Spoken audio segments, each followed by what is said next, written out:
Gum ഗണപതയേ നമഃ. ഓം സംസരസ്വതേ നമഃ. ഓം gum ഗുരുഭ്യോ നമഃ. കൃഷ്ണായ വാസുദേവായ ഹരേ പരമാത്മനേ പ്രണതക്ലേശനാശായ ഗോവിന്ദായ നമോ നമഃ. എല്ലാ സുഹൃത്തുക്കൾക്കും എൻ്റെ വിനീതമായ നമസ്കാരം. ശ്രീമദ് ഭാഗവതം ദശമസ്കന്ധഃ അഥ ദശമോധ്യായഃ. ശ്ലോകം 1. അപ്പോൾ നാം ചർച്ച ചെയ്തുകൊണ്ടിരിക്കുന്നത് ഉലൂഖല ബന്ധനമാണ്. അപ്പോൾ ഭഗവാനെ യശോദ ഉരലിൽ കെട്ടി. അപ്പോൾ ഭഗവാൻ ഉരലും വലിച്ചുകൊണ്ട് ആ ഗോകുലത്തിൽ നിന്നിരുന്ന 2 മരുത്തുമരങ്ങളുടെ ഇടയിൽ കൂടി പോകുന്നു. അപ്പോൾ ആ മരുത്തുമരങ്ങൾ എന്ന് പറയുന്നത് നാരദന്റെ ശാപം മൂലം വൃക്ഷങ്ങളായി തീർന്ന കുബേരന്റെ മക്കളായ നളകൂബരനും മണിഗ്രീവനുമാണ്. അപ്പോൾ എന്തിനാണ് നാരദൻ ശപിച്ചത് എന്ന് നമുക്ക് നോക്കാം. ശ്ലോകം 1. രാജോവാചാം. ശ്ലോകം 1. കഥ്യതാം ഭഗവന്യേതത് തയോ ശാപസ്യ കാരണം യത്തത് വിഗർഹിതം കർമ്മ യേന വാ ദേവർഷേസ്തമഃ.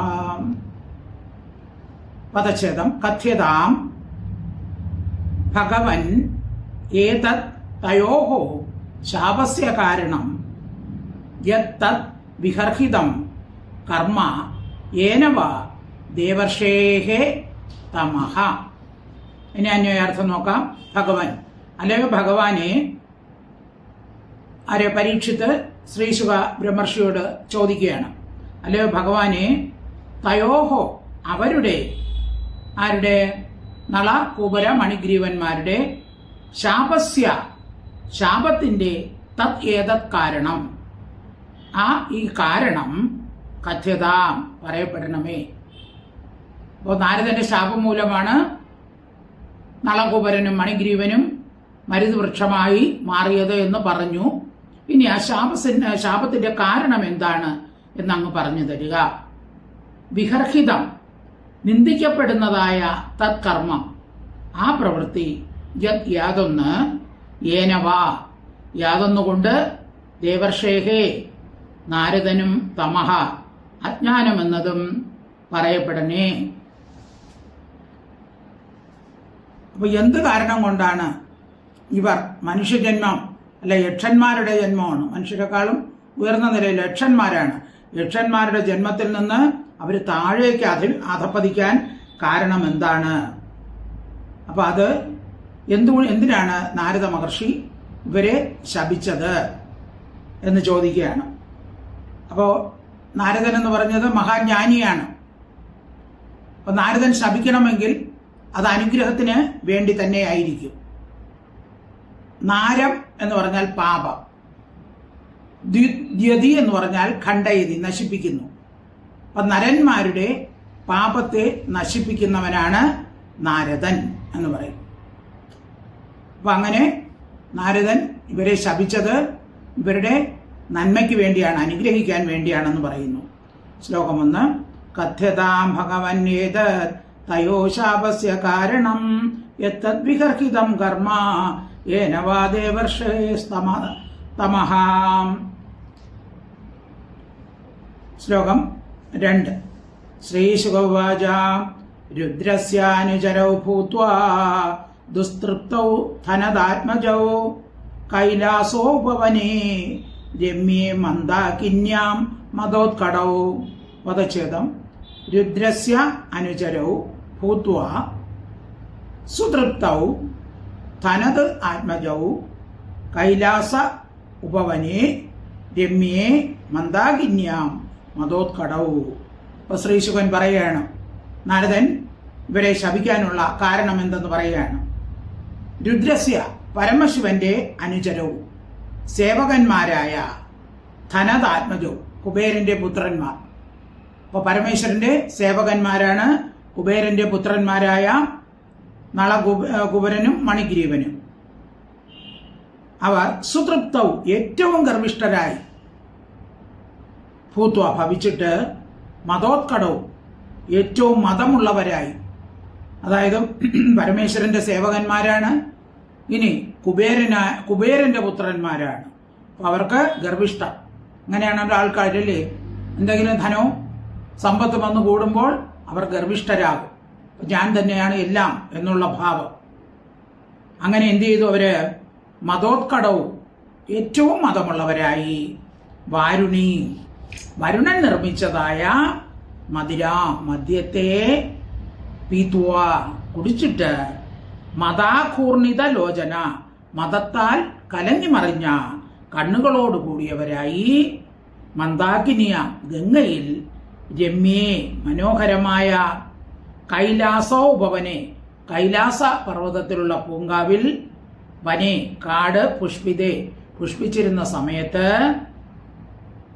അതായത് വസന്തകാലത്ത് അനുഗായദ്ഭിഹി കൂടെ പാടുന്നവരായ സ്ത്രീജനൈഹി സ്ത്രീജനങ്ങളോടുകൂടി ചേരതോ സഞ്ചരിച്ചു. അപ്പോൾ ഇവര് ആ പണത്തിന്റെയും പിന്നെ ഈ ശിവന്റെ സേവകന്മാര് എന്നുള്ള മതത്താല് എന്ത് ചെയ്തു? മദ്യം കഴിച്ചിട്ട് സ്ത്രീകളോടുകൂടി ആ കൈലാസ അതിന്റെ താഴ്വരയിലുള്ള പൂങ്കാവനങ്ങളിൽ കൂടി അങ്ങനെ പാട്ടുപാടി, സ്ത്രീകൾ പാട്ടുപാടി ഇവരും അവരെ കൂടെ സഞ്ചരിക്കുകയായിരുന്നു.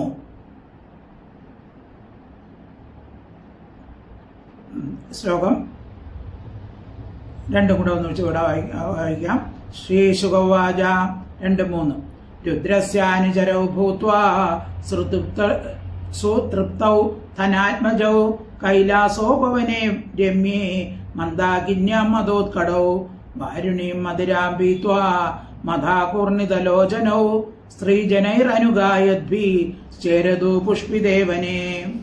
ശ്ലോകം 4 അന്തഃപ്രവിശ്യ ഗംഗായാം അംഭോജവനരാജിനി ചിക്രീഡതുർ യുവതിഭിർ ഗജാവിവ കരേണുഭിഃ. അന്തഃ പ്രവിശ്യ ഗംഗായാം അംഭോജ വനരാജിനി ചിക്രീഡതുഃ യുവതിഭിഃ ഗജൗ ഇവ കരേണുഭിഃ. അപ്പോൾ അവർ എങ്ങനെയാണ് അവിടെ കളിച്ചതെന്നാണ്. സ്ത്രീജനങ്ങളോടുകൂടി ഗംഗയിൽ കളിക്കുകയാണ്, ഗംഗാജലത്തിൽ.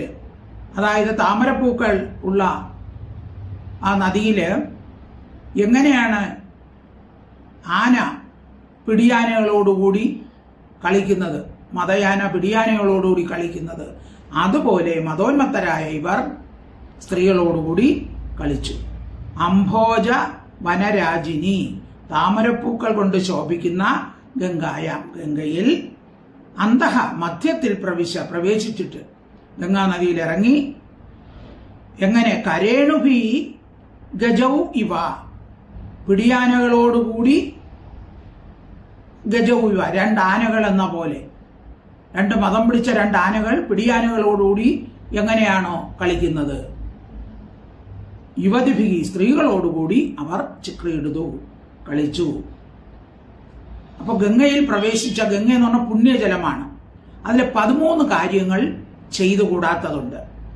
ശൗചമാചമനം ചൈവ നിർമാല്യം മലകർഷണം തൈലസമ്മർദ്ദനം ക്രീഡ പ്രതിഗ്രഹം അധോരതിം. അപ്പോ അവിടെ 13 കാര്യങ്ങൾ ചെയ്തുകൂടാ. എന്തൊക്കെയാണ്? രതിം കഴിഞ്ഞ് അന്യതീർത്ഥ അഭിലാഷ അന്യതീർത്ഥ പ്രശംസനം വസ്ത്രത്യാഗം തഥാ അഘാതം സംഹാരം ചൈവ വർജയെ, ഇത്രയും കാര്യങ്ങൾ. അപ്പൊ ശൗചം ആചമനം, ഗംഗയിൽ പ്രവേശിച്ച് അപ്പൊ അവര് 13 കാര്യങ്ങൾ. ചെയ്യാത്ത കാര്യങ്ങൾ ഏതൊക്കെയാണ്? സ്ത്രീകളോട് ചേർന്ന് ഗംഗയിൽ പ്രവേശിച്ചത് നിന്ദ്യമാണ്. ഇനി നിർമാല്യം, തലയിൽ ചൂടിയ പൂമാല നദിയിലെടുത്തിടുക, ശരീരത്തിലെ ചെളി തേച്ച് ജലത്തിലാക്കുക, എണ്ണ തേച്ചുള്ള കുളി, സ്ത്രീകളോട് ചേർന്നുള്ള കുളി, ഗംഗയിൽ നിന്ന് ദാനം സ്വീകരിക്കൽ, വസ്ത്രമില്ലാതെ കുളിക്കുക. അവിടെ കുളിച്ചുകൊണ്ടിരിക്കുമ്പോൾ കൈ അടിക്കാൻ പാടില്ല. ഇത് 3 കാര്യങ്ങൾ അവിടെ ചെയ്തുകൂടാത്തതുണ്ട്. അപ്പോ ഇവര് അവിടെ എന്തൊക്കെ ചെയ്തു എന്നുള്ളത് അടുത്ത ഇതിൽ പറയും. അപ്പൊ ഇവര് ഗംഗയിൽ ഇറങ്ങി കുളിച്ചു. സ്ത്രീകളോട് കുളിക്കാൻ പാടില്ല, സ്ത്രീകളോട് ചേർന്ന് കുളിച്ചു. പിന്നെ വസ്ത്രമില്ലാതെ കുളിക്കാൻ പാടില്ല. അപ്പൊ അവര് അതൊക്കെയാണ് ചെയ്തിരിക്കുന്നത്. അപ്പൊ അത് ബാക്കിയുള്ള ശ്ലോകങ്ങളിൽ പറയും. നമുക്ക് ശ്ലോകം ഒന്നുകൂടെ വായിക്കാം. ശ്ലോകം 4. അന്തപ്രവിശ്യ ഗംഗായാം അംബോജവന രാജിനി ചിക്രീഡുതുറിവതിഭിർ ഗജാവിപരെ കരേണുഭി. ശ്ലോകം 5. യദർച്ഛയാ ച ദേവർഷേർ ഭഗവാൻ തത്ര കൗരവ അപശ്യൻ നാരദോ ദേവോ ക്ഷീബാണോ സമബുദ്ധ്യത. പദച്ഛേദം. യദർച്ഛയാ ച ദേവർഷിഃ ഭഗവാൻ തത്ര കൗരവ അപശ്യൻ നാരദഃ ദേവൗ ക്ഷീബാണൗ സമബുദ്ധ്യത. കൗരവ ഹേ കുരുകുലോ ശ്രേഷ്ഠ, കുരുകുലത്തിലെ ശ്രേഷ്ഠ അല്ലെങ്കിൽ കുരുകുലോത്പന്ന, പരീക്ഷത്തിനെ വിളിക്കുകയാണ് ശ്രീശുകൻ. ഭഗവാൻ ഷഡ്ഗുണ പരിപൂർണനായ ദേവർഷി നാരദൻ. അപ്പൊ 6 ഗുണങ്ങളുള്ളവരെയാണ് ഭഗവാൻ എന്ന് പറയുന്നത്. നാരദനും 6 ഗുണങ്ങളുണ്ട്. അതുകൊണ്ടാണ് ഭഗവാൻ ദേവർഷി എന്ന് പറയുന്നത്. നമുക്കറിയാമല്ലോ, ഐശ്വര്യം, ശ്രീ, യശസ്, പിന്നെ ജ്ഞാനം, വിജ്ഞാനം. അപ്പൊ അങ്ങനെ ആ ഗുണങ്ങളൊക്കെ നാരദനുമുണ്ട്. അപ്പൊ ഈ നാരദൻ, ഭഗവാനായ നാരദൻ യാദൃച്ഛികമായിട്ട് തത്ര അവിടെ ദേവന്മാരെ അപശ്യത് കണ്ടു. ക്ഷീബാണവും മതമത്തന്മാരാണെന്ന് സമുദ്രത അറിഞ്ഞു. അപ്പൊ ഈ യക്ഷന്മാരെ 2 പേരെയും നാരദൻ കാണുന്നു. അപ്പൊ അവരവിടെ മദ്യം കഴിച്ച് മതോന്മത്തരാണെന്ന് നാരദന് മനസ്സിലായി. ശ്ലോകം 5. യദർച്ഛയാ ച ദേവർഷി ഭഗവാൻ തത്ര കൗരവ അപശ്യൻ നാരദോ ദേവോ ക്ഷീബാണോ സമബുദ്ധ്യതാം. ശ്ലോകം 6. തം ദൃഷ്ട്വാ വ്രീഡതാ ദേവ്യോ വിവസ്ത്ര ശാപശങ്കിത വാസാംസി പര്യതോ ശീക്രം വിവസ്ത്രൗ നൈവ ഗുഹ്യഗൗ. തം ദൃഷ്ട്വാ വ്രീഡിത ദേവ്യഃ വിവസ്ത്രാഃ ശാപശങ്കിതാഃ വാസാംസി പര്യഥുഃ ശീക്രം വിവസ്ത്രൗ ന ഏവ ഗുഹ്യഗൗ. വിവസ്ത്ര, വസ്ത്രം ഇല്ലാത്തവരായ ദേവികൾ തം അവനെ ദൃഷ്ട്വ കണ്ടിട്ട് വ്രീഡിത ലജ്ജയുള്ളവരായി. അപ്പൊ സ്ത്രീകളും നളകുബരനും മണിഗ്രീവന്മാരും വസ്ത്രമില്ലാത്തവരായിട്ടാണ് നദി കിടന്ന് കളിച്ചത്. അപ്പോൾ അവർക്ക് എന്ത് ചെയ്തു? നാരദനെ കണ്ടതും ലജ്ജയുള്ളതായി, ശാപശങ്കിത. അപ്പൊ നാരദൻ ശപിക്കുമെന്ന് പേടിച്ച് ശീഘ്രം വേഗത്തിൽ വാസാംശി വസ്ത്രങ്ങൾ പര്യത്തുതു, പെട്ടെന്ന് കരയിൽ കയറി അവരെന്ത് ചെയ്തു? വസ്ത്രങ്ങൾ പര്യതുഹു ധരിച്ചു. വിവസ്ത്രവും വസ്ത്രഹീനന്മാരായിരുന്ന ഗുഹ്യകൗ ആ യക്ഷന്മാർ നയേവ ധരിച്ചതേയില്ല. അവര് നാരദൻ വന്നതൊന്നും അവര് ശ്രദ്ധിച്ചൊന്നുമില്ല. അവര് വിവസ്ത്രരായിട്ട് തന്നെ അവിടെ നിന്നു. അപ്പോൾ അങ്ങനെ മഹാന്മാര് വരുമ്പോൾ ഇതുപോലെ നിന്ദ്യകർമ്മം അവര് ചെയ്തു. ശ്ലോകം 6. തം ദൃഷ്ട്വാ വിരീഡിതാ ദേവ്യോ വിവസ്ത്രാഃ ശാപശങ്കിതാഃ വാസാംസി പര്യതോ ശീഘ്രം വിവസ്ത്രൗ നൈവ ഗുഹ്യഗൗ. ശ്ലോകം 7.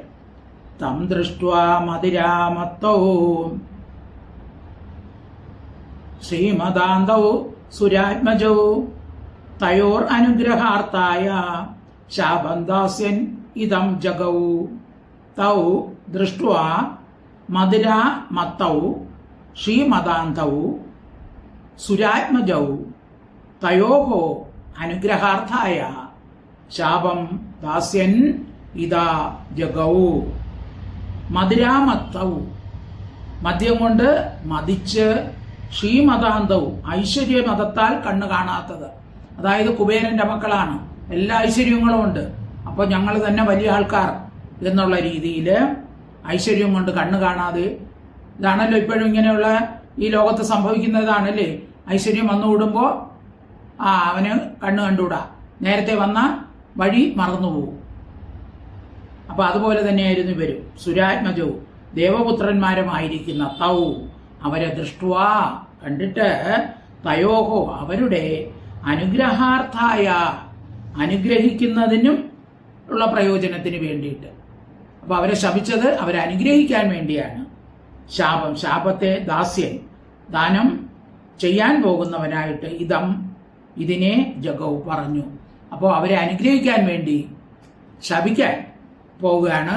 അപ്പോൾ അവരോട് നാരദൻ ഇങ്ങനെ പറഞ്ഞു, ദൗ ദൃഷ്ട്വാ മധുരാമത്തൗ ശ്രീമദാന്തൗ സുരാത്മജൗ തയോരനുഗ്രഹാർത്ഥായ ശാപം ദാസ്യന്നിതം ജഗൗ. ശ്ലോകം 8. നാരദ ഉവാചാം നഹി അന്യോ ജുഷതോ ജോഷ്യാൻ ബുദ്ധിഭ്രംശോ രജോ ഗുണഃ ശ്രീമദാദാഭിജാത്യാദിർ യത്ര സ്ത്രീ ദുതമാസവഃ. അപ്പൊ ഇനി നാരദൻ പറയുന്നതാണ് 8 മുതൽ 22 വരെയുള്ള 15 ശ്ലോകങ്ങൾ. അതത്രയാണ് ഇന്ന് നമുക്ക് പഠിക്കേണ്ടത്. ന ഹി അന്യഃ ജുഷതഃ ജോഷ്യാൻ ബുദ്ധിഭ്രംശഃ രജോ ഗുണഃ ശ്രീമദാത് അഭിജാത്യാദിഃ യത്ര സ്ത്രീ ദ്യുത ആസവഃ. ജോഷ്യാൻ പ്രിയ വിഷയങ്ങളെ ജുഷത സേവിക്കുന്ന പുരുഷന്റെ ശ്രീമദാത് ഐശ്വര്യത്തെക്കാൾ മീതെ ബുദ്ധിഭ്രംശ ബുദ്ധിയെ നശിപ്പിക്കുന്ന രജോഗുണകാര്യമായിരിക്കുന്ന ആഭിജാത്യം മുതലായ അന്യഹ മറ്റൊന്ന് ഇല്ല. അപ്പൊ ഇഷ്ടപ്പെട്ട വിഷയങ്ങൾ പലതുമുണ്ട് അല്ലെ. അപ്പൊ അവയെ അനുഭവിക്കുന്ന പുരുഷൻ അവന്റെ ആലോചനാശക്തി തീരെ നശിക്കും. ധ്യായതോ വിഷയാൻ പുംസ സംഗസ്തേഷുപജായതേ സംഗാത് സംജായതേ കാമ. അപ്പൊ വിഷയങ്ങളെ ആഗ്രഹിച്ചിരിക്കുന്നവർക്ക് ആ വിഷയങ്ങളിൽ കാമം ഉണ്ടാകുന്നു. അപ്പം ഐശ്വര്യത്തിന്റെ അവനും അവിടെ മതമുണ്ടായിട്ട് അവൻ വിചാരിക്കുകയാണ്, ഞാൻ വലിയ കുലത്തിൽ ജനിച്ചാണ്, കീർത്തിയുള്ളതാണ്, വിദ്വാനാണ് എന്നിങ്ങനെയൊക്കെ വന്നിട്ട് അവൻ്റെ ആ രജോ ഗുണം വർദ്ധിച്ചു. അപ്പൊ എനിക്ക് എന്ത് വേണമെങ്കിലും ചെയ്യാം. അപ്പൊ അങ്ങനെ ആ വിവേകത്തെ നശിപ്പിക്കുന്നു. കാമാർ ക്രോധോഭിജായത എന്ന് പറയലേ, ആ കാമത്തിൽ നിന്നാണ് ആ ക്രോധമുണ്ടാകുന്നത്, പിന്നെയാണ് നാശമുണ്ടാകുന്നത്. അപ്പൊ ഇവിടെ മതോന്മത്തരായി താൻ ആരാണെന്നുള്ള ബോധം പോലും ഇല്ലാതെ തന്റെ ഐശ്വര്യത്തിൽ മതിമറന്ന് ഇനി തന്നെക്കാൾ വേറൊരാൾ ലോകത്തില്ല. അതാണ് ആഭിജാത്യാദി അന്യഹ നഹി. എൻ്റെ ആഭിജാത്യത്തിനേക്കാളും എൻ്റെ കുലമഹിമയെക്കാളും മറ്റൊന്നും ഇവിടെ ആർക്കുമില്ല. എത്ര യാതൊന്നിൽ സ്ത്രീയും ദ്യൂതം ചൂതുകളിയും ആസവഹ മദ്യപാനവും. അപ്പൊ ഇവിടെ സ്ത്രീ സേവ, ചൂതുകളി, മദ്യപാനം, പ്രാണിഹിംസ ഇവയൊക്കെ എന്താണ്? അധർമ്മത്തിന്റെ 4 കാലുകളാണ്. അപ്പോ ധർമ്മം ഐശ്വര്യം നശിക്കുമ്പോൾ ധർമ്മത്തിന്റെ 4 കാലുകളെയും നശിപ്പിക്കുന്ന അധർമ്മത്തിന്റെ 4 കാലുകൾ ക്രമേണ വർദ്ധിച്ചു വരും. ഇപ്പൊ അധർമ്മത്തിന്റെ 4 കാലുകളാണ്. ഒന്ന് സ്ത്രീ സേവ, ചൂതുകളി, മദ്യപാനം, പ്രാണിഹിംസ. ഇവിടെ സ്ത്രീ സേവയുണ്ട്, മദ്യപാനമുണ്ട്. അപ്പോൾ അങ്ങനെ അവർക്ക് ധർമ്മമാർഗം തെറ്റി അവർ അധർമ്മത്തിലേക്ക് വഴിതെളിച്ചു. ശ്ലോകമായിട്ട് നഹ്യന്യോ ജുഷതോ ജോഷാൻ ബുദ്ധിഭ്രംശോ രജോ ഗുണഃ ശ്രീമദാദഭിജാത്യാഭിർ യത്ര സ്ത്രീ ദുതമാസവഃ. ശ്ലോകം 9. കന്യന്തേ പശവോ യത്ര നിർദയർ അജിതാത്മഭിഃ മന്യമാനൈരിമം ദേഹം അജരാമൃത്യുനശ്വരം. ഹന്യന്തേ പശവഃ യത്ര നിർദയൈഃ അജിതാത്മഭിഃ മന്യമാനൈഃ ഇമം ദേഹം അജരാമൃത്യു നശ്വരം. എത്ര യാതൊന്നിൽ നശ്വരം നശിക്കുന്ന സ്വഭാവമുള്ള ഇമം ദേഹം ഈ ദേഹത്തെ അജരാമൃത്യു ക്ഷയിക്കാത്തതും മരിക്കാത്തതുമാണെന്ന് മന്യമാനെ വിചാരിക്കുന്നവരും. അപ്പോ ഇവർ വിചാരിക്കുന്നത് എന്താണ്? എന്റെ ധനവും എന്റെ ദേഹവും ഒന്നും നശിക്കുകയില്ല. അങ്ങനെ വിചാരിക്കുന്നവർ നിർദയൈഹി ദയയില്ലാത്തവരാണ്. അജിതാത്മഭിഹി ഇന്ദ്രിയങ്ങളെ ജയിക്കാത്തവരാണ്. ജയിക്കാത്തവരായ ജനങ്ങളാൽ പശവക പ്രാണികൾ ഹന്യന്തേ ഹനിക്കപ്പെടുന്നു. അപ്പോൾ ഇങ്ങനെയുള്ള ആൾക്കാര്, ഇന്ദ്രിയങ്ങളെ ജയിക്കാത്തവരും പിന്നെ ദേഹമാണ് എല്ലാം, ദേഹം നശിക്കാത്തതാണ് എന്ന് വിചാരിക്കുന്നവരും അന്യരെ ഉപദ്രവിക്കുന്നവരാണ്. ശ്ലോകം ഒന്നുകൂടെ നോക്കാം. ഹന്യന്തേ പശവോ യത്ര നിർദ്ദയരജിതാത്മഭിഹി മന്യമാനൈറിമം ദേഹം അജരാമൃത്യുനശ്വരം.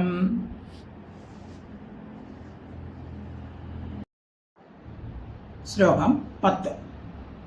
ദേവസപ്നിതമപ്യന്തേ കൃമിവിഡ്ഭസ്മസപ്നിതം ഭൂതധൃക് തത്കൃതേ സ്വാർത്ഥം കിം വേദ നിരയോ യതഃ. ദേവസപ്നിതം അപി അന്തേ കൃമി വിഡ് ഭസ്മ സപ്നിതം ഭൂതധൃക് തത്കൃതേ സ്വാർത്ഥം കിം വേദ നിരയോ യതഃ. ദേവസപ്നിതം അപി, ദേവൻ എന്ന് പേരുള്ളതാണെങ്കിലും, അപ്പൊ ദേഹത്തിന് പേര് ദേവൻ എന്നാണ്. അപ്പൊ ദേഹത്തിന് ആദ്യത്തില് ദേവൻ എന്നുകൂടി പേരുണ്ട്. എങ്ങനെയെന്നാൽ മനുഷ്യരിൽ വച്ച് ഉത്കൃഷ്ടനായാൽ അവനെ നരദേവൻ എന്ന് പറയും, അതായത് രാജാവ്. പിന്നെ അതിലും ഉയർന്ന യാഗാദി കർമ്മങ്ങൾ ചെയ്യുകയാണെങ്കിലോ ഭൂദേവൻ എന്ന് പറയും, ബ്രാഹ്മണൻ എന്ന് പറയും. അപ്പൊ അങ്ങനെ നരദേവൻ, ഭൂദേവൻ എന്നെല്ലാം പേരുണ്ട്. പല പേരുകൾ ഈ ദേഹത്തിന് ഉണ്ട്. അതാണ് ഇവിടെ പറയുന്നത്. ദേവസപ്നിത, ദേവൻ എന്ന പേരുണ്ട് ദേഹത്തിന്. അപ്യന്തേ, അവസാന കാലത്തോ ഇതെന്ത് ചെയ്യും? അന്തേ, അവസാന കാലത്തിൽ മരണമുണ്ടാകുമ്പോൾ ദേഹം എന്ത് ചെയ്യും? കൃമി വിഡ് ഭസ്മ സപ്നിതം. അത് കൃമിയായിട്ടോ വിഡ് മലമായിട്ടോ ഭസ്മമായിട്ടോ പോകും. സപ്നിതം അപ്പോ കൃമിയായിട്ടോ മലമായിട്ടോ പിന്നെ ഭസ്മമായിട്ടോ പേരുള്ളതായി, സപ്നിതം എന്ന് വെച്ചാൽ പേരുള്ളതായി ഭവിക്കുന്നു. എങ്ങനെയാണ് കൃമിയായിട്ട് പോകുന്നത്?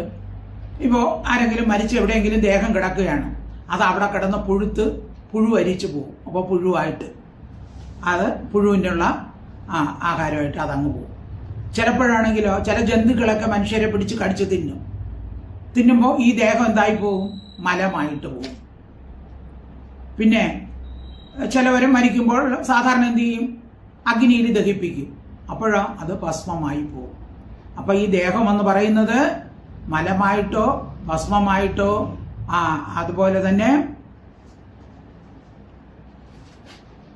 പിന്നെ എന്താ പുഴുവായിട്ട് ഇങ്ങനെയൊക്കെ പോകുന്നതാണ് ഈ ദേഹം.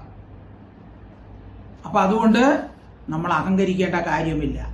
രാമായണത്തിൽ ലക്ഷ്മണോപദേശത്തിൽ ശ്രീരാമൻ പറയുമല്ലോ, ദേഹം നിമിത്തം അഹം ബുദ്ധി കൈക്കൊണ്ട് മോഹം കലർന്ന ജന്തുക്കൾ നിരൂപിക്കും ബ്രാഹ്മണോഹം നരേന്ദ്രോഹം ആഠ്യോഹം എന്ന് ആമ്രേഡിതം കലർന്നീടും ദശാന്തരേ.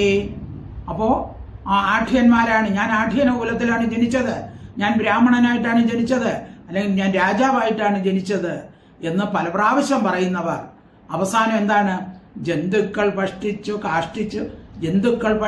കാഷ്ടിച്ചു പോകിലാം, വെന്തു വെണ്ണീറായി ചമഞ്ഞ് പോയിടാം, മണ്ണിനു കീഴായി കൃമികളായി പോകിലോ, നന്നല്ല ദേഹം നിമിത്തം മഹാമോഹം.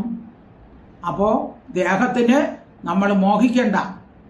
ഞാൻ എന്ന ദേഹം എന്നൊരു അഭിമാനം നമുക്ക് വേണ്ട, ഞാൻ വലിയവനാണെന്നുള്ള ചിന്ത നമുക്ക് വേണ്ട. കാരണം എന്താണ്? ഈ ദേഹം എന്ന് പറയുന്നത് ഇങ്ങനെയാണ്. പുഴുവിനോ പുഴുവിനിരയായിട്ട് പോവുകയോ അല്ലെങ്കിൽ ചാമ്പലായിട്ട് പോവുകയോ അല്ലെങ്കിൽ എന്താണ് മലമായിട്ട് പോവുകയോ, ജന്തുക്കൾ ഭക്ഷിക്കുമ്പോൾ മലമായിട്ട് പോവുകയോ ചെയ്യാം. അപ്പൊ അതുകൊണ്ട് അതില് അഭിമാനിക്കേണ്ട കാര്യമില്ല. നാരദൻ പറയുകയാണ് അവരോട്, തത്കൃത, അതിനുവേണ്ടി ഭൂതങ്ങളെ ദ്രോഹിക്കുന്നവൻ, ഈ ദേഹം നന്നാക്കാൻ വേണ്ടി ചിലവരെന്ത് ചെയ്യും?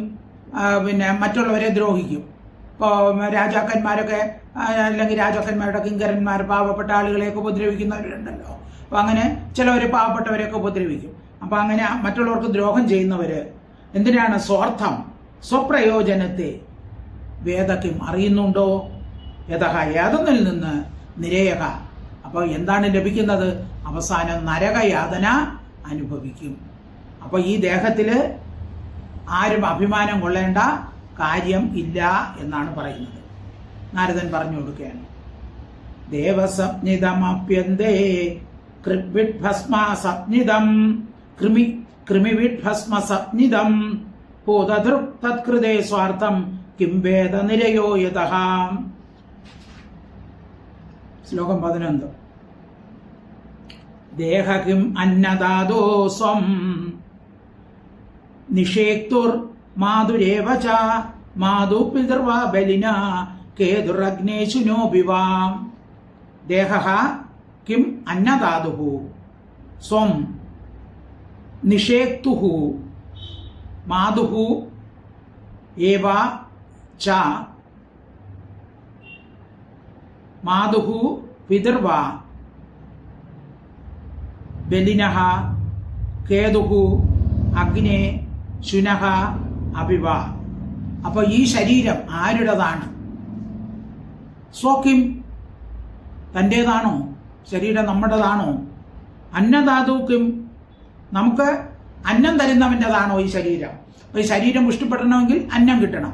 അപ്പൊ ആരെങ്കിലും നമുക്ക് അന്നം തരൂല്ലേ? അച്ഛനും അമ്മ അന്നം തരുമല്ലോ, അല്ലെങ്കിൽ മറ്റാരെങ്കിലും. അപ്പൊ അന്നം തരുന്നവൻ്റെതാണോ ശരീരം? നിഷേക്തുഹു കിം, നിഷേകം എന്ന് പറയുന്ന ഗർഭദാനം ചെയ്തവന്റെയോ? അതായത് ഇപ്പോ അച്ഛന്റെ രേതസ് പിന്നെ അമ്മയുടെ ഗർഭപാത്രത്തിലെ അണ്ടവുമായി സംയോജിച്ചല്ലേ ഒരു കുഞ്ഞുണ്ടാകുന്നത്. അപ്പൊ അങ്ങനെ ഗർഭദാനം ചെയ്തവൻ്റെതാണോ? മാതുഹു ഏവച്ച, മാതാവിൻ്റെതാണോ? മാതുഹു പിതുവ, അതാ അച്ഛന്റെയോ അമ്മയുടെയോ? രണ്ടുപേരുടെയും സെല്ലുകൾ ചേർന്നല്ലേ കുഞ്ഞുണ്ടാകുന്നത്. അപ്പൊ അവർ രണ്ടുപേരുടെയാണോ? ബലിനക്കും, അധികം ബലമുള്ള രാജാവിൻ്റെതാണോ? അതായത് ഇപ്പോൾ ബലമുള്ളവൻ നമ്മെ പിന്നെ നശിപ്പിച്ചാൽ അപ്പൊ ശരീരം അവൻ്റെതായി അല്ലേ? അവനാണ് ആ ശരീരം നശിപ്പിക്കുന്നത്.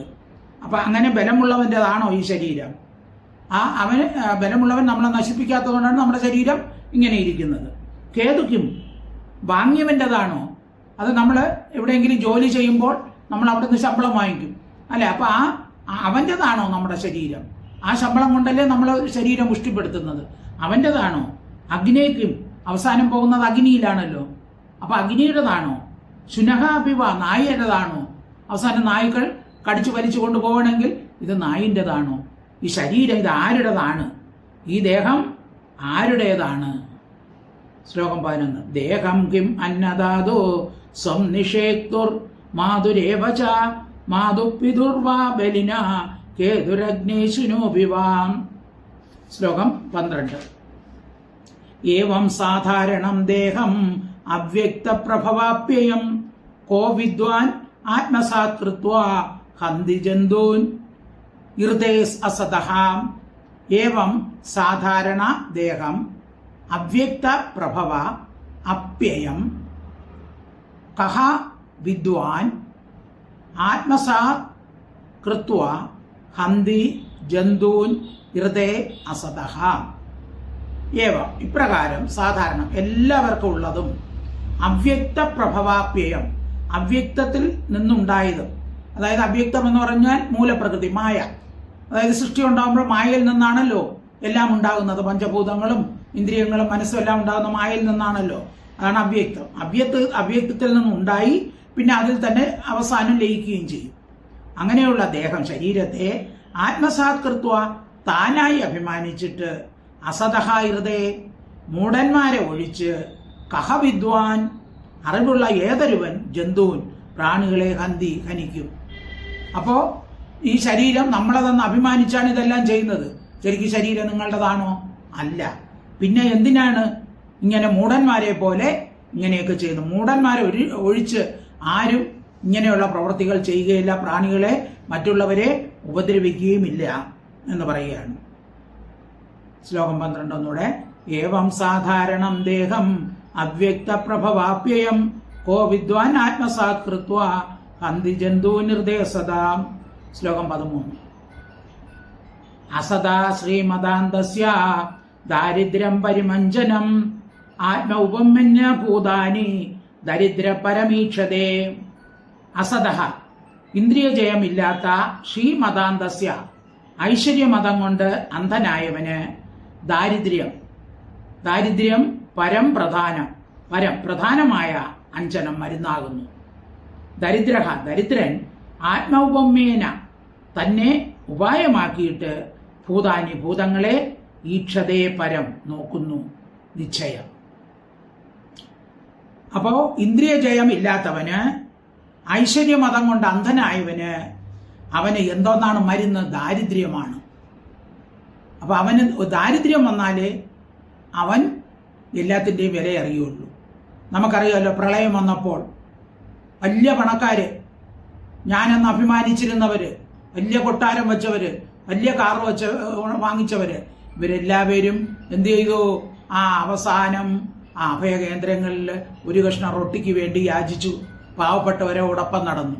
അപ്പോഴാണ് അവർക്ക് കാര്യം മനസ്സിലാകുന്നത്, ഈ ധനം കൊണ്ടൊന്നും ഒരു കാര്യവുമില്ല. 2-4 ദിനം കൊണ്ടൊരുത്തനെ തണ്ടിലേറ്റി നടത്തുന്നതും ഭവാൻ, മാളിക മുകളേറിയ മന്നന്റെ തോളിൽ മാറാപ്പു കയറ്റുന്നതും ഭവാൻ. അപ്പോൾ ഇതുകൊണ്ടൊന്നും ഒരു കാര്യമില്ല. അപ്പൊ ദാരിദ്ര്യം വരുമ്പോഴേ അവൻ ആ പൈസയുടെ അല്ലെങ്കിൽ ഒരു പിടി ചോറിന്റെ വില മനസ്സിലാക്കുകയുള്ളൂ. ശ്ലോകം 13. അസദാ ശ്രീമതാന്തസ്യ ദാരിദ്ര്യം പരിമഞ്ജനം ആത്മൗപമന്യേന ഭൂതാനി ദരിദ്ര പരമീക്ഷതേ. ശ്ലോകം 14. യഥാ കണ്ടകവിത്താംഗോ ജന്തോർനേച്ഛതി താം വ്യഥാം ജീവസാമ്യം ഗതോർലിംഗൈർ ന യഥാ വിത്തകണ്ടകഃ. പദച്ഛേദം. യഥാ കണ്ടകവിത്താംഗോ ജന്തോഹോ ന ഇച്ഛതി താം വ്യഥാം ജീവസാമ്യം ഗതോ ലിംഗൈഹി ന യതഃ ലിംഗൈഹി ന തഥാ വിത്തക കണ്ടക. യഥാ ഏതു പ്രകാരം കണ്ടക വിത്താംഗ മുള്ളിനാർ മുറിവ്, അതായത് ദേഹത്തൊരു മുള്ളുകൊണ്ടാൽ ജന്തോഹോ അന്യപ്രാണിക്ക് താം വ്യഥ ആ ദുഃഖത്തെ ഇച്ഛിക്കുന്നില്ല. അപ്പോൾ ഒരാളുടെ കാലില് അല്ലെങ്കിൽ ദേഹത്ത് മുള്ളുകൊണ്ടാൽ അവന് മനസ്സിലാവും മുള്ളുകൊണ്ടതിന് എത്ര വേദനയുണ്ടെന്ന്. അപ്പോൾ മറ്റൊരാളുടെ കാലിൽ മുള്ളുകൊള്ളാൻ അവൻ ഇഷ്ടപ്പെടില്ല, അഥവാ മുള്ളുകൊണ്ടാൽ അവൻ ആ വേദന മനസ്സിലാകും. ലിംഗൈ ലക്ഷണങ്ങൾ കൊണ്ട് ജീവസാമ്യത്തെ ഗതഃ പ്രാപിച്ചവനായി ഭവിക്കുന്നുവോ തഥാ അപ്രകാരം അവിദ്യ കണ്ടക മുള്ള് തറയ്ക്കാത്തവൻ നഹ അല്ല. അപ്പൊ സമഭാവന ദരിദ്രന് മാത്രമേ ഉള്ളൂ. ഇപ്പൊ പാവപ്പെട്ടവനാണെങ്കിൽ അവന് പെട്ടെന്ന് തന്നെ കാര്യം മനസ്സിലാവും. പക്ഷെ പണക്കാരന് പെട്ടെന്നൊന്നും കാര്യം മനസ്സിലാകില്ല. അപ്പൊ എങ്ങനെയെന്ന് വെച്ചാൽ ഒരു മുള്ളു കൊണ്ടവനെ മറ്റൊരാളിന് മുള്ളു കൊള്ളുമ്പോൾ ആ വേദന അറിയാൻ സാധിക്കുകയുള്ളൂ. അപ്പൊ പണമുള്ളവന് പണമില്ലാത്തവന്റെ അല്ലെങ്കിൽ ഒരു ഭക്ഷണം കഴിക്കാത്തവന്റെ ആ വേദന അവന് അറിയാൻ സാധിക്കുകയില്ല. മുള്ള് തറച്ച് വേദന അനുഭവിച്ചിട്ടില്ലാത്ത ഒരുവന് ഒരിക്കലും കാരുണ്യം ഉണ്ടാവുകയില്ല. അതുപോലെ ദാരിദ്ര്യ ദുഃഖം അനുഭവിച്ചിരിക്കുന്നവൻ മറ്റു ഭൂതങ്ങളെ ദ്രോഹിക്കുകയില്ല. ഐശ്വര്യമില്ലാത്തവരുടെ സങ്കടം ഇന്ന വിധത്തിലുള്ള അറിവ് ഉള്ളിൽ എപ്പോഴും പ്രകാശിച്ചു കൊണ്ടിരിക്കും. ദാരിദ്ര്യ ദുഃഖം അറിയാത്തവൻ പരദുഃഖത്തെ അറിയുകയുമില്ല. എന്നും നാരദൻ പറയുകയാണ്. ശ്ലോകം 14. യഥാ കണ്ടക വിദ്ധാംഗോ ജന്തോർനേച്ഛതി താം വ്യഥാം ജീവസാമ്യം ഗതോ ലിംഗൈർ ന യഥാ വിദ്ധ കണ്ടകഃ. 15. ദരിദ്രോ നിരഹം സ്തംഭോ മുക്ത സർവമതൈരിഹ കൃഷ്ണം യദൃച്ഛയാ ആപ്നോതി തത്ഹി തസ്യ പരം തപഃ. ദരിദ്രഃ നിരഹം സ്തംഭഃ മുക്തഃ സർവമതൈഹി ഇഹ കൃഷ്ണം യദൃച്ഛയാ ആപ്നോതി തദ്ഹി തസ്യ പരം തപഃ. ദരിദ്രൻ നിരഹം സ്തംഭഃ അഹങ്കാര രൂപമായ സ്തംഭമില്ലാത്തവൻ. അപ്പൊ ദരിദ്രന് അഹങ്കാരമുണ്ടാകാൻ യാതൊരു വഴിയും ഇല്ല. ഇഹ ലോകത്തിൽ സർവമതൈഹി സർവ മതങ്ങളാലും മുക്തഃ മോചിക്കപ്പെട്ടവൻ. അപ്പൊ ദരിദ്രന് ഒരിക്കലും അഹങ്കാരം ഉണ്ടാവുകയില്ല. അവന് മതം ഉണ്ടാവുകയില്ല, മതം ഉണ്ടാവില്ല. അപ്പോൾ ആ ദാരിദ്ര്യമുള്ളവന് അഹങ്കാരവുമില്ല. പിന്നെയോ മതങ്ങളാൽ മോചിക്കപ്പെട്ടവൻ മുക്ത യാദൃച്ഛികമായിട്ട് കൃഷ്ണ കഷ്ടത്തെ ആപ്നോതി പ്രാപിക്കുന്നു. തദ്ഹി തസ്യ പരം തപഃ, അവന് അതാണ് ഉത്കൃഷ്ടമായ തപസ് എന്ന് പറയുന്നത്. അപ്പൊ അതുകൊണ്ട് ആ ദാരിദ്ര്യമുള്ളവൻ അഹങ്കരിക്കാൻ വഴിയില്ല. അപ്പോൾ അവന്റെ അന്ധകരണം എന്താണ്? ഭഗവാനിലേക്ക് തിരിയും. അപ്പൊ അവന്റെ അന്ധകരണം ശുദ്ധമായി അവനവിടെ വിവേകം ഉണ്ടാകുന്നു. പ്രാരബ്ധ കർമ്മം ആ ദരിദ്രന് നേരിടുന്ന കഷ്ടത്തെ അവ എന്ത് ചെയ്യും? ക്ഷമയോടെ സഹിക്കും. അപ്പോഴോ അതിനെ പരിഹരിക്കാൻ അവന് ശക്തിയില്ല. അതിനാൽ ഈ കഷ്ടാനുഭവം അവൻ ചെയ്യുന്ന ഉത്കൃഷ്ട തപസ്സാണ്. അതാണ് ഇവിടെ തസ്യ പരം തപഃ എന്ന് പറഞ്ഞത്. അപ്പൊ ആ പ്രാരബ്ധ കർമ്മം അവൻ അനുഭവിച്ചേ പറ്റൂ. ആ ദരിദ്രത്തിൽ കാരണം അവൻ മുൻപ് ചെയ്ത കർമ്മത്തിന്റെ ഫലമാണ്. പ്രാരബ്ധ കർമ്മം അവൻ അനുഭവിച്ചേ പറ്റൂ. അപ്പൊ അവൻ ആരോടും പരാതി പറഞ്ഞിട്ട് കാര്യമില്ല. അപ്പൊ അവൻ കഷ്ടം അനുഭവിക്കുന്നത് അവന്റെ ഒരു തപസ് തന്നെയാണ്. അപ്പൊ ഭഗവാൻ ഭഗവത്ഗീതയിൽ പറയും, ചതുർവിധം ഭജന്തേ മാം ജനാ സുഹൃദിനോ അർജുന ആർത്തോ ജിജ്ഞാസുർ അർത്ഥാർത്ഥി ജ്ഞാനീച്ച ഭരതർഷഭ. അപ്പൊ ആർത്തൻ വളരെയധികം ദുഃഖിച്ചവൻ, അർത്ഥാർത്ഥി ധനം ആഗ്രഹിക്കുന്നവൻ, ഇവരൊക്കെ എന്ത് ചെയ്യും? ഭഗവാന്റെ മുമ്പേ പോകുന്നതാണ്. ആ ആർത്തനും അർത്ഥാർത്ഥിയും. ജ്ഞാനി വീണ്ടും ജ്ഞാനം കിട്ടാൻ വേണ്ടി പോകും, അല്ലെ? പിന്നെ ജ്ഞാനം ആഗ്രഹിക്കുന്നവരും പോകും. അപ്പൊ ഇവിടെ ദരിദ്രൻ എന്ന് പറയുന്നത് ആർത്തനാണ്. അവൻ ഭഗവാനോട് യാചിക്കും തന്റെ ആ ദുഃഖം തീർത്ത് തരണമേ എന്ന്. അപ്പൊ അവൻ മറ്റുള്ളവരെ ഉപദ്രവിക്കാനൊന്നും പോവുകയില്ല. അപ്പൊ അവന് ഭഗവാൻ ഭക്തി ഉണ്ടായി. അപ്പൊ അവന്റെ അന്ധകരണം ശുദ്ധമാകും.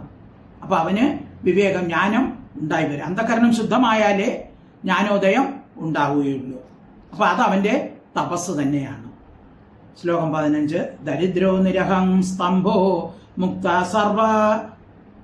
സർവമതൈറിഹ കൃഷ്ണം യദൃച്ഛയാപ്നോതി തദ്ഹി തസ്യ പരം തപാം. ശ്ലോകം 16. നിത്യം ക്ഷുക്ഷാമ ദേഹസ്യ ദരിദ്രസ്യ അന്നകാംക്ഷിണഃ ഇന്ദ്രിയാണി അനുശുഷ്യന്തി ഹിംസാഭി വിനിവർത്തതേ. നിത്യം ക്ഷുക്ഷാമ ദേഹസ്യ ദരിദ്രസ്യ അന്നകാംക്ഷിണഃ ഇന്ദ്രിയാണി അനുശുഷ്യന്തി ഹിംസാഭി വിനിവർത്തതേ. നിത്യം ദിവസം തോറും ക്ഷുക്ഷാമ ദേഹസ്യ വിശപ്പ് കൊണ്ട് കൃശനായ ദേഹത്തോടു കൂടിയവനും അന്നകാംക്ഷിണ ഭക്ഷണത്തെ ആഗ്രഹിക്കുന്നവനുമായ ദരിദ്രന്റെ ഇന്ദ്രിയങ്ങൾ അനുശുഷ്യതി അനുക്ഷണം ശോഷിക്കുന്നു. ഹിംസയും വിനിവർത്തന്റെ ഇല്ലാതാകുന്നു. അപ്പൊ നിത്യവും ഇങ്ങനെ ദാരിദ്ര്യം അനുഭവിച്ച് അവന്റെ എന്ത് ചെയ്യും? ദരിദ്രന്റെ ഇന്ദ്രിയങ്ങളൊക്കെ ശോഷിച്ചു പോകും. അപ്പൊ അവന് മറ്റുള്ളവരെ ഹിംസിക്കാനും തോന്നുകയില്ല. ശ്ലോകം 16. നിത്യം ക്ഷുക്ഷാമ ദേഹസ്യ ദരിദ്രസ്യ അന്നകാംക്ഷിണഃ ഇന്ദ്രിയാണി അനുശുഷ്യന്തി ഹിംസാഭി വിനിവർത്തതേ. ശ്ലോകം 17. ദരിദ്രസ്സൈവ യുജ്യന്തേ സാധവ സമദർശിനഃ സദ്ഭീഷിണോതി തം തർഷം തത ആരാദ്വിശുദ്ധ്യതി. ദരിദ്രസ്യ ഏവ യുജ്യന്തേ സാധവഃ സമദർശിനഃ സദ്ഭിഃ ക്ഷിണോതി തം തർഷം തത്ര ആരാദ്വിശുദ്ധ്യതി.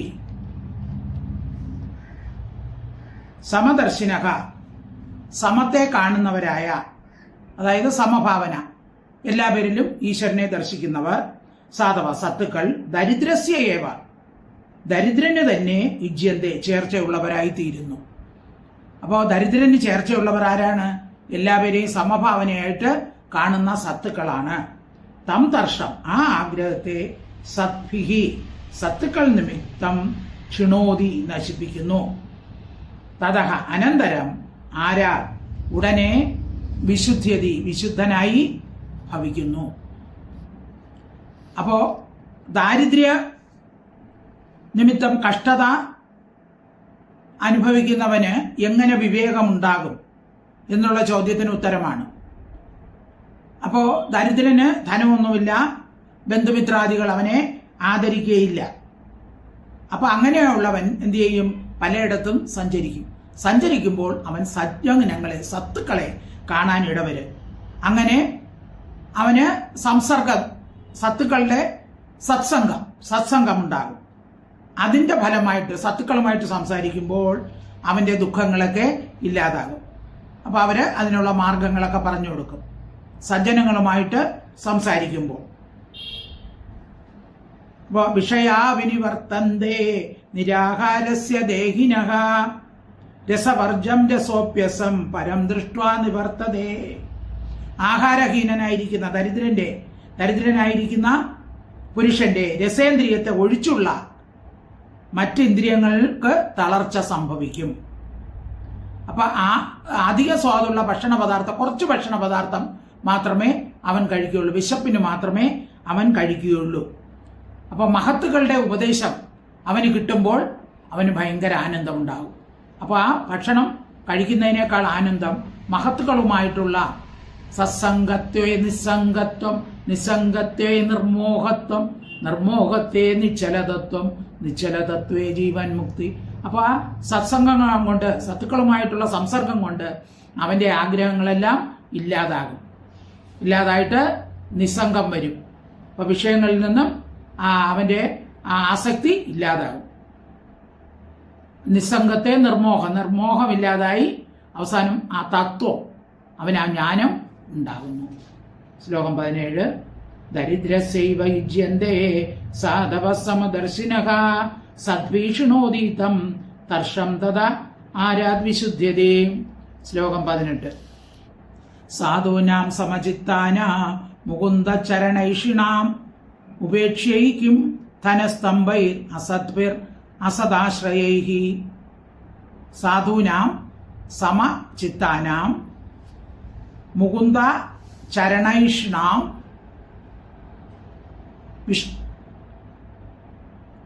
സമചിത്താനാം മുകുന്ദ ചരണൈഷിണാം ഉപേക്ഷ്യൈഃ കിം ധനസ്തംഭൈഃ അസദ്ഭിർ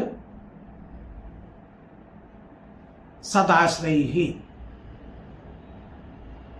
സമചിത്താനാം സമഭാവനയുള്ളവരും മുകുന്ദ ചരണൈഷിണ വിഷ്ണുപാദത്തെ ആശ്രയിക്കുന്നവരുമായ സാധുവിനാം സജ്ജനങ്ങൾക്ക് അസത്തുക്കളെ ആശ്രയിക്കുന്നവരും ധനസ്തംഭൈ ധനമതമുള്ളവരും ഉപേക്ഷിക്കപ്പെടുവാൻ യോഗ്യരുമായ അസത്തുക്കളെ കൊണ്ട് കിം അവർക്ക് എന്ത് പ്രയോജനമാണുള്ളത്? അതായത് മുക്തിപ്രദനായ ഭഗവാന്റെ പാദകമലത്തെ ആശ്രയിച്ചിരിക്കുന്ന സാധുക്കൾക്ക് വിഷയസുഖത്തിൽ ആഗ്രഹമുള്ളവരെ മാത്രം ആശ്രയിക്കുന്ന സ്വഭാവത്തോടുകൂടിയ അസത്തുക്കളെ കൊണ്ട് എന്ത് ഫലം? അവരെ അസത്തുക്കളെ ആശ്രയിക്കുകയില്ല, വിഷയാസക്തരെ ആയിട്ട് കൂട്ടുകൂടുകയില്ല. ആര്? സത്തുക്കൾ. അപ്പൊ അത് സത്തുക്കൾ ധനമതമുള്ളവരെ ആശ്രയിക്കുന്നില്ല, മാത്രമല്ല അവരെ തീരെ ഉപേക്ഷിക്കുകയും ചെയ്യുന്നു. അതാണ് ഇവിടെ ഉപേക്ഷിക്കപ്പെടാൻ യോഗ്യരായ അസത്തുക്കളെ കൊണ്ട് അവർക്ക് എന്താണ് പ്രയോജനം? സത്തുക്കൾ മത ഉള്ളവരെ അല്ലെങ്കിൽ വിഷയാസക്തന്മാരെ ഉപേക്ഷിക്കുന്നു, അവരുമായിട്ട് കൂടുകയില്ല. സാധൂനാം സമചിത്താനാം മുകുന്ദചരണൈഷിണാം ഉപേക്ഷൈകിം ധനസ്തംഭൈർ അസദ്ഭിർ അസദാശ്രയൈഃ. ശ്ലോകം 19. തദഹം മത്തയോർമാധ്യ വാരുണ്യാശ്രീമദാന്തയോഃ തമോമദം ഹരിഷ്യാമി സ്ത്രൈണയോരജിതാത്മനോ. തത് അഹം മർത്തയോഃ മാധ്വാ വാരുണ്യ ശ്രീ മദാന്തയോഃ തമോമദം ഹരിഷ്യാമി സ്ത്രൈണയോഃ അജിതാത്മനഃ. തത് അത് ഹേതുവായിട്ട് ശ്രീമദാന്തയോഃ ഐശ്വര്യമതം കൊണ്ട് വിവേകമാകുന്ന കണ്ണില്ലാത്തവരായും, ഐശ്വര്യമതം വരുമ്പോഴാ അവർക്ക് കണ്ണ് കണ്ടുകൂടാ അല്ലേ? പാവങ്ങളെ കാണുമ്പോൾ അവർക്ക് കാഴ്ച കുറവായിരിക്കും. വാരുണ്യ മാധ്വ വാരുണി എന്ന മദ്യം കൊണ്ട് മത്തയോഹോ മതിച്ചവരായും സ്ത്രൈണയോഹോ സ്ത്രീകളാൽ വശീകരിക്കപ്പെടാൻ യോഗ്യന്മാരായും അജിതാത്മന ഇന്ദ്രിയജയം ഇല്ലാത്തവരുമായ ഇവരുടെ തമോമതം അജ്ഞാന നിമിത്തമുള്ള മതത്തെ അഹം ഹരിഷ്യാമി ഞാൻ ഇല്ലാതാക്കും. ഇതാര് പറയുന്നതാണ്? നാരദൻ പറയുന്നതാണ്. അപ്പോൾ അസത്തുകളുടെ ആ മതത്തെ ഇല്ലാതാക്കിയാൽ മാത്രമേ അവർ മോക്ഷത്തിന് സമർത്ഥരായി വരികയുള്ളൂ. അവരുടെ ഐശ്വര്യമതം ഇല്ലാതാക്കണം. അപ്പോൾ അങ്ങനെ അവരെ നിന്ദ്യമായ മദ്യപാനം നിമിത്തം സ്ത്രീകൾക്ക് അധീനരായി ഇന്ദ്രിയങ്ങളെ ജയിക്കാതെ അഹങ്കരിച്ച് ജന്മത്തെ വ്യർത്ഥമാക്കി തീർക്കുന്ന ഈ രണ്ടുപേരുടെയും, അതായത് നളകൂപര മണിഗ്രീവന്മാരുടെ അറിവില്ലായ്മ നിമിത്തമുണ്ടാകുന്ന മതത്തെ ഞാൻ ഇല്ലാതാക്കും എന്ന് നാരദൻ പറയുകയാണ്. ശ്ലോകം 19. തദഹം മത്തയോർമാധ്വാ വരുണ്യാശേ മദാന്തയോഹോ തമോമതം ഹരിഷ്യാമി സ്ത്രൈണയോരജിതാത്മനോഹോ. ശ്ലോകം 20.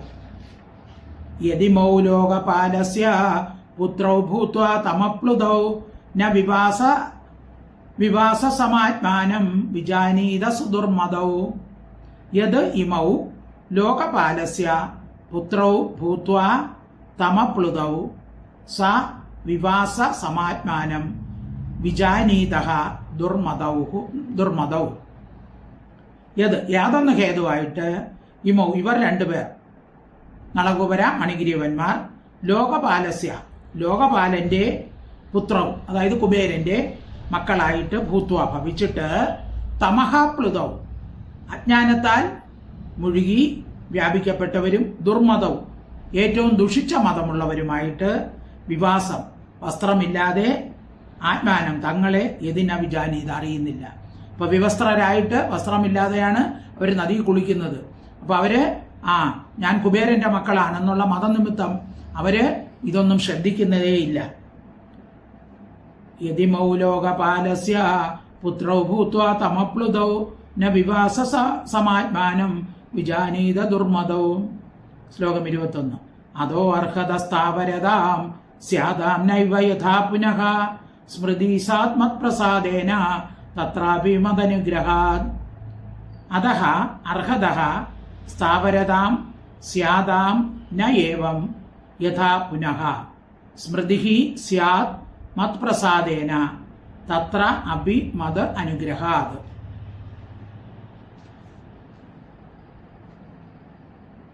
അതഃ ഈ കാരണത്താൽ സ്ഥാവരങ്ങൾ ആകുന്ന അവസ്ഥയെ, അതായത് വൃക്ഷങ്ങൾ അനങ്ങാൻ പറ്റാത്ത അവസ്ഥയെ അർഹിക്കുന്നു. അപ്പൊ ഇവര് ഇങ്ങനെ കാലുകളുള്ളതുകൊണ്ടല്ലേ ഇങ്ങനെ ചലിച്ച് നടക്കുന്നത്, അല്ലെ? ജംഗമ വസ്തുക്കള് ചലിക്കാൻ സാധിക്കുന്ന വസ്തുക്കളായതുകൊണ്ടല്ലേ ഇങ്ങനെ ചലിച്ചുകൊണ്ട് നടക്കുന്നത്. അപ്പൊ ഇവരെ ഒരിടത്ത് തന്നെ അങ്ങ് നിർത്തണം. അപ്പൊ ഇവരിങ്ങനെ ചലിച്ച് മതാന്തരാവില്ലല്ലോ. അങ്ങനെ ചലിക്കാൻ പറ്റാത്ത സ്ഥാവരങ്ങളാകുന്ന അവസ്ഥയെ അർഹിക്കുന്നു. യാതൊരു പ്രകാരമായാൽ മത്പ്രസാദേന എന്റെ പ്രസാദം കൊണ്ട് പുനഃ ഏവം പിന്നെ ഈ വിധം നസ്യാത് ഭവിക്കുകയില്ല, പിന്നെ അവര് മതാന്തരായി മാറുകയില്ല. അപ്പൊ ഇവരെ ഇപ്പൊ എന്ത് ചെയ്യണം? വൃക്ഷങ്ങളായി മാറ്റണം. തത്രാപി ആ അവസ്ഥയിലും മതനുഗ്രഹ എന്റെ അനുഗ്രഹം ഹേതുവായിട്ട് സ്മരണം സ്യാത് ഭവിക്കും. അപ്പൊ ആ അവസ്ഥയിലും ആ ഭഗവാന്റെ സ്മരണം ഞാൻ അനുഗ്രഹിക്കും. എന്റെ അനുഗ്രഹം കാരണമായിട്ട് അവർക്ക് ഭഗവാന്റെ സ്മരണം ഉണ്ടാകും. വൃക്ഷങ്ങളായിരുന്നാലും അവർക്ക് ഭഗവാന്റെ സ്മരണം ഉണ്ടാകും. ശ്ലോകം 21. അതോ അർഹത സ്ഥാവരതാം സ്യാദാം നൈവ യഥാ പുനഃ സ്മൃതി സാൻമത്പ്രസാദേന തത്രാപി തത്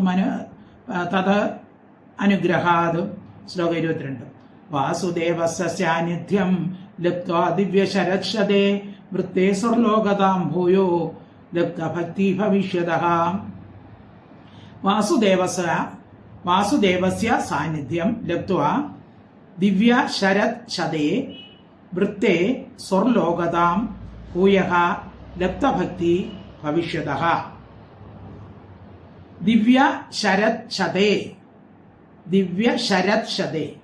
ദേവന്മാരുടെ 100 വർഷം വൃത്തേ കഴിയുമ്പോൾ വസുദേവന്റെ പുത്രനായ വാസുദേവൻ സാന്നിധ്യത്തെ ലബ്ധ്വ പ്രാപിച്ചിട്ട് സ്വർലോകത്തിലുള്ളവരായി ഭവിച്ചിട്ട് വീണ്ടും ലബ്ധഭക്തി, ലഭിക്കപ്പെട്ട ഭക്തിയോടുകൂടിയവരായി ഭവിക്കട്ടെ. അപ്പോൾ ഇവര് 100 ദേവവർഷം, 100 ദേവവർഷം എന്ന് പറഞ്ഞാൽ ഗുണം 360, അത്രയും വർഷം മരുത്തുക്കളായിട്ട് നിൽക്കണം, മരങ്ങളായി നിൽക്കണം. അപ്പോൾ ഭഗവാന്റെ ആ സ്മരണ ഉണ്ടാകും. അത് കഴിഞ്ഞിട്ട് ഭഗവാൻ വാസുദേവന്റെ അനുഗ്രഹ സാന്നിധ്യം കൊണ്ട് ഇവർക്ക് നേരത്തെയുള്ള ജന്മം കിട്ടും. അപ്പോൾ ഇവർ വീണ്ടും യക്ഷന്മാരായും. അപ്പോൾ എന്നിട്ട് എന്ത് ചെയ്യും? അവർക്ക് അവരുടെ ലോകത്തെ പ്രാപിക്കാം. അത് ഭക്തിയോടുകൂടി തന്നെ പ്രാപിക്കാൻ സാധിക്കും. മതമെല്ലാം പോകും. എൻ്റെ അനുഗ്രഹം ഇവർക്കുണ്ടാകും. 100 ദേവവത്സരം കഴിയുമ്പോൾ എന്ത് ചെയ്യും? കൃഷ്ണൻ അവരുടെ സമീപത്ത് വരും. അപ്പോൾ വൃക്ഷാവസ്ഥയിൽ നിന്ന് അവരൊഴിഞ്ഞ് ദേവന്മാരായി ഭവിക്കും. ആ കാലം മുതൽക്ക് അവർക്ക് ഭക്തിയും ഉണ്ടാകട്ടെ. ഇതാണ് നാരദൻ ശപിച്ചത്. അപ്പൊ നാരദന്റെ ശാപം എങ്ങനെയായിരുന്നു? അപ്പൊ എന്തിനാണ്? അപ്പൊ സത്സംഗം കൊണ്ട് എത്ര മോശമായ ആളും നല്ലതാകും. ഇപ്പൊ കാട്ടാളനായിരുന്ന രത്നാകരൻ ആ സപ്തർഷികളുടെ സംഘം കൊണ്ടാണ് വാൽമീകി മഹർഷിയായത്, അല്ലേ? അവരുടെ ഉപദേശം കേട്ട് മര മര മര എന്ന് ജപിച്ച് രാമ രാമ എന്ന് ജപിച്ച് അവസാനം രാമായണം എഴുതിയ വാൽമീകി മഹർഷിയായി തീർന്നു ആ കാട്ടാളൻ. അപ്പോൾ സത്സംഗം കൊണ്ട് നല്ല കാര്യങ്ങളെ ഉണ്ടാവുകയുള്ളൂ. ഇവിടെ നാരദന്റെ സത്സംഗമാണ് ഈ നളകുബരന്മാർക്ക് കിട്ടിയത്. അപ്പോൾ അവർ മരുത്ത് വൃക്ഷങ്ങളായി ആദ്യം ശാപം കൊടുത്തെങ്കിലും അതൊരു അനുഗ്രഹമായി അവർക്ക് മാറി. അവരുടെ ദുഷ്ചിന്തകളെല്ലാം മാറി ഭഗവാനിൽ ഭക്തിയുള്ളവരായി അവർ മാറുകയാണ്. അപ്പോൾ എല്ലാത്തിലും നല്ലതെന്താണ്? ഭഗവത് ഭക്തി തന്നെയാണ്. ഭക്തി തന്നെയാണ് മുക്തിക്കുള്ള ഏക മാർഗം.